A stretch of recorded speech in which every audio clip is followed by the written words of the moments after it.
Salut à tous les amis, c'est Haken, j'espère que vous allez bien. Aujourd'hui on se retrouve dans une nouvelle vidéo, je vais vous conter des petites histoires, comme si on était au coin du feu, ou comme si on était dans le lit ensemble. Non, non, on était là à se raconter des petites histoires d'horreur entre nous. Ce sont des histoires pas forcément réelles, ce sont juste des petites histoires qui sont là pour nous mettre des petits frissons et nous faire un peu cogiter cette nuit, comme ça, en se disant qu'il y a peut-être des fantômes, peut-être des tueurs qui vont essayer de nous choper pendant qu'on dort. En tout cas, tout ce qu'on adore. Donc les amis, si la vidéo vous plaît, n'hésitez pas à liker la vidéo, n'hésitez pas également à vous abonner à la chaîne pour être au courant du futur contenu qui va arriver sur la chaîne. Et nous on est parti pour allumer le feu de camp et se raconter ces petites histoires.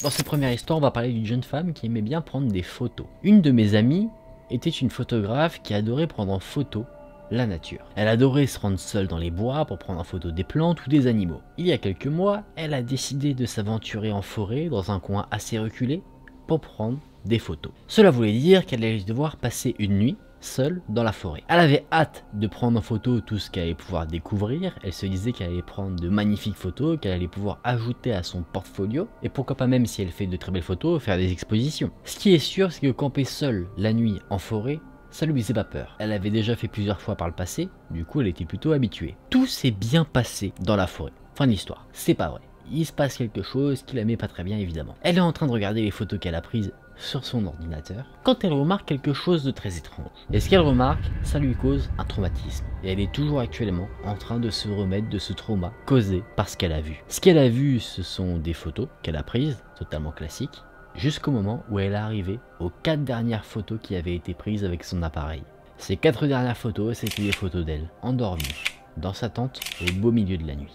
L'histoire s'arrête ici, c'est juste une histoire, le petit apéritif de l'horreur pour cette vidéo. Quelqu'un l'a stalké, l'a suivi et a pris en photo la jeune femme en train de dormir. Tout ce qu'on adore, n'est-ce pas? Imaginez, vous vous réveillez demain, vous regardez dans votre téléphone et vous voyez que les dernières photos qui ont été prises, ce sont des photos de vous qui dorment. Est-ce que ça fait plaisir? C'est pas le type de photo que je voudrais poster sur Insta. Allez, on passe à l'histoire suivante.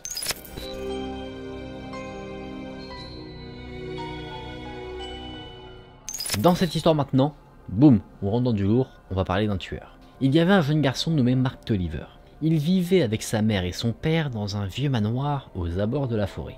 La famille était plutôt aisée et il détenait pas mal de terres. Néanmoins, le temps a passé et la famille a connu des temps difficiles. Les parents ont été obligés de vendre des terres à d'autres personnes.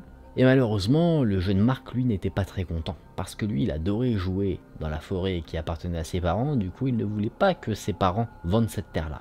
Néanmoins, la vente de la forêt a été conclue, ce qui a rendu Mark totalement fou furieux, à tel point qu'il a perdu l'esprit. Une nuit sombre, il s'est aventuré silencieusement dans la chambre de ses parents et il les a assassinés tous les deux avec un couteau. La police a retrouvé les corps quelques jours plus tard, sans trouver la moindre trace du jeune Mark. Néanmoins, la police a fait cette découverte, non pas en trouvant les corps dans leur lit, là où ils avaient été assassinés. La police avait retrouvé les corps qui avaient été pendus au plafond. La gorge des parents avait été tranchée qu'ils en étaient presque décapités. Et sur le mur, ils ont trouvé un message. Un message qui disait la chose suivante. Vous n'auriez jamais dû vendre ces terres, signé Mark Tolliver. Depuis ce jour, le jeune garçon n'a jamais été retrouvé. Mais quelques années plus tard, alors que des terres qui appartenaient au Tolliver avaient été transformées en camp de vacances, le vieux manoir, lui, qui appartenait au Tolliver, n'avait pas été détruit, mais simplement abandonné, ce qui fait qu'il est tombé en ruine. Le premier été où le camp de vacances a ouvert, 2 des campeurs ont été portés disparus. Le responsable du camp a organisé une gigantesque recherche dans les forêts pour retrouver ces 2 jeunes campeurs qui s'étaient peut-être égarés. Eh bien oui, ces campeurs on les a retrouvés, mais pas dans l'état dans lequel on s'attendait. Ils avaient été pendus aux arbres par le cou et leur gorge avait été totalement écorchée au point qu'on pouvait presque en voir à l'intérieur. Et à leurs pieds, il y avait une pancarte en bois avec un message dessus, écrit en lettres de sang. Il était inscrit « Restez à l'écart de mes terres. Ne venez jamais. » Signé Mark Tolliver. Cet incident n'a pas servi de leçon à ceux qui tenaient le camp de vacances.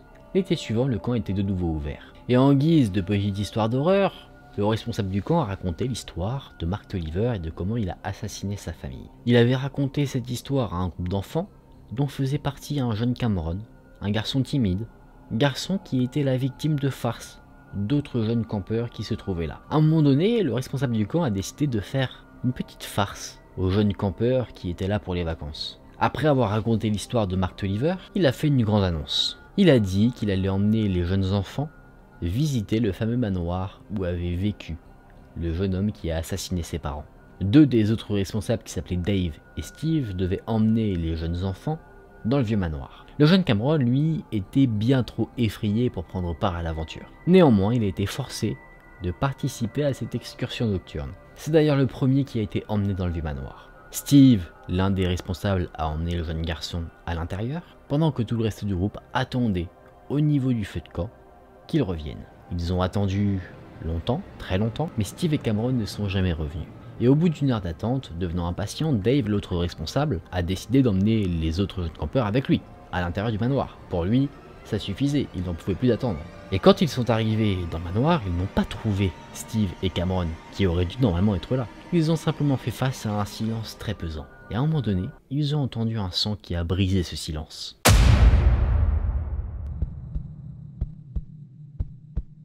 C'était un son qui semblait venir du haut des escaliers. Dave a dit aux enfants de rester au rez-de-chaussée le temps que lui aille voir ce que c'était. Néanmoins, les enfants, bien trop apeurés, ne voulaient pas rester tout seuls. Ils l'ont supplié de l'accompagner, chose qu'il a acceptée. Ils sont arrivés au second étage et ils ont entendu le même bruit. Ça semblait venir d'une pièce qui se tenait au bout du couloir. Et cette pièce était une pièce à la bien macabre réputation parce que c'était la chambre des parents de Mark Tolliver, là où ils avaient été assassinés. Silencieusement et avec précaution, le groupe s'est aventuré dans la pièce. Et une fois à l'intérieur, ils ont entendu un autre bruit. Un bruit qu'ils n'arrivaient pas forcément à identifier. Mais c'était quelque chose qui grinçait. Dave, le responsable, a ouvert la porte de la pièce. Et là, le groupe a fait face à un spectacle d'horreur. Steve, le responsable du camp qui manquait, était pendu par le cou, au plafond. Son visage était quasiment violet, ses yeux sortaient presque de ses orbites, et sa langue sortait de sa bouche. Son corps basculait au gré du vent et ses chaussures tapaient contre le sol. Et le son qui n'arrivait pas à être discerné par le groupe de campeurs qui se trouvait là, était le son des gouttes du sang qui coulaient de la gorge grande ouverte de Steve, qui avait été égorgé. Et sur le sol, il y avait marqué un message en lettres de sang. Ce message disait « Je suis de retour », signé Cam Revillo. Vous avez compris, le Cameron est soit la réincarnation de Mark Tolliver, ou alors c'est lui-même Mark Tolliver qui avait changé d'identité. On ne sait pas trop, c'est un mystère, mais en tout cas, tu sais que l'instinct criminel et meurtrier de Mark Tolliver a perduré au travers du fameux Cameron qui était un peu timide. C'est une histoire creepy, j'ai essayé de vous la raconter au mieux celle-là parce que je la trouvais vraiment pas mal dans sa structure. Vraiment, tu as la petite tension qui monte au fur et à mesure, tu dis qu'est-ce qui va se passer. Personnellement, la première fois que je suis tombé sur cette histoire, je pensais qu'on allait avoir le Cameron dans le même état que le Steve. Jamais je me serais dit que c'était potentiellement lui l'assassin. C'est un beau petit twist qu'on a à la fin, peut-être que vous l'aviez déjà deviné, mais en tout cas je trouve ça assez cool, bien creepy, bien malsain. Cette histoire-là est aussi particulièrement gore. Je sais pas ce que vous en pensez, mais je trouve que ce truc avec les gorges tranchées, c'est assez glauque.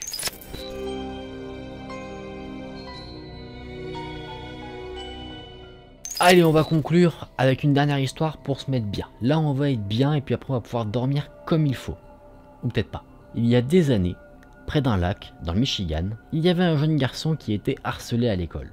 Chaque jour, quand il rentrait de l'école, il devait passer à côté d'un arbre qui était assez haut. Et les personnes qui le harcelaient l'attendaient généralement à cet endroit-là pour lui faire vivre une misère. Ce qu'il faisait, c'est qu'en fait, il l'arrêtait, il prenait ses chaussures et il les jetait dans l'arbre. Et à chaque fois, s'il voulait les récupérer, le jeune garçon qui se faisait harceler devait escalader l'arbre. Ce qui n'était pas bien sûr sans danger. Un jour, le jeune garçon qui était harcelé a été retrouvé mort dans un marais juste à côté de l'arbre. Ses chaussures étaient toujours accroché aux branches de l'arbre. La police en a donc conclu que le jeune garçon était décédé suite à un accident, qu'il avait simplement chuté de l'arbre voulant récupérer ses chaussures. Il serait tombé de l'arbre, il se serait peut-être cassé les jambes, il ne pouvait plus bouger et dans le marais il serait tombé face dans l'eau et il se serait donc noyé de cette terrible manière. Ça a été catégorisé comme un accident et les gens ont arrêté de penser à cette affaire. Mais ce que la police ignorait à ce moment-là, c'est que la mort de ce jeune garçon n'était pas l'œuvre du hasard, mais bien l'œuvre de quelqu'un. Un tueur en série qui sera connu comme le Wade Lake Child Killer, un tueur d'enfants. Quelques kilomètres plus loin de là où s'est passé ce soi-disant accident, il y avait un terrain de jeu. Et ce terrain de jeu était un terrain de chasse pour ce serial killer qui kidnappait des enfants pour les emmener à l'arbre dont je vous ai parlé au début de cette histoire, pour les assassiner et les enterrer juste à côté. À chaque fois, ce qu'ils faisaient, c'était jeter leurs chaussures en haut de l'arbre. un peu comme un mémorial. On ne sait pas précisément combien d'enfants il a tué, mais en tout cas, il n'a pas été révélé pendant des années. C'est-à-dire qu'à chaque fois on pensait que c'était des accidents qui se produisaient à ce niveau-là, comme pour le jeune garçon qui se faisait harceler. Mais au bout d'un moment, bien sûr, les gens du coin ont commencé à être un peu suspicieux. Ça commençait à devenir étrange que des enfants disparaissent et qu'on les retrouve dans les mêmes circonstances que ce jeune garçon, comme si à chaque fois un accident se reproduisait encore et encore. La police a donc été prévenue, ils ont commencé à enquêter sur cette affaire. Eux aussi trouvaient ça assez étrange. Ils ont commencé à creuser un peu autour de l'arbre et ils ont trouvé un corps, puis un autre, jusqu'à en retrouver une multitude. Ce fameux tueur d'enfants n'a jamais été attrapé et jusqu'à ce jour, il est encore en liberté. Le terrain de jeu où il prospérait a été fermé et parfois des habitants du coin disent apercevoir une paire de chaussures en plus en haut de l'arbre qui a été renommé l'arbre aux chaussures d'enfants, qui est presque devenu maudit. Ceux qui passent à côté disent parfois entendre des cris ou des pleurs d'enfants. Ils ont l'impression d'entendre un souffle derrière leur nuque. Et ça si vous passez à côté de jour. Parce que si vous passez à côté de cet arbre de nuit, vous pourrez être témoin de choses des plus étranges. Vous verrez une ombre sombre à côté de l'arbre, et si jamais vous tendez un petit peu l'oreille, vous pourriez entendre les bruits de pas des enfants qui cherchaient à fuir leur agresseur. Vous pourriez également avoir quelques visions, des visions d'horreur, où vous seriez témoin de scènes vécues à cet endroit. Effectivement, vous pourriez voir les meurtres de ces jeunes enfants qui se font découper en morceaux par leur agresseur et qui recherchent de l'espoir en pleurs et en implorant leur mère de venir les sauver. Mais malheureusement, vous ne pourrez rien changer à ce qui s'est déjà passé. Et qui sait, peut-être que maintenant ce tueur a choisi un nouveau mémorial, peut-être un arbre qui se trouve juste à côté de chez vous.